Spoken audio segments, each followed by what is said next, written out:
смотрите, во втором этаже идет у нас пожар. Смотрите. А вот теперь смотрите, вот портер вон там поставили, Марксы, и пожарка не могла заехать. Сейчас я вам покажу вот эту машину портер.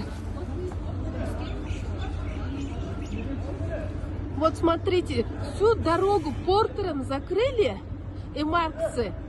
Вот, пожарка не могла проехать. А смотрите, какой дым у нас идет со второго этажа, 4-й подъезд. Вот этот охранник, он опять натягивает тросик, потому что, видимо, жители его опустили, и вот он стоит, вот он развернул машину. Но они не стали долго разбираться, тут, конечно, дело на минуты.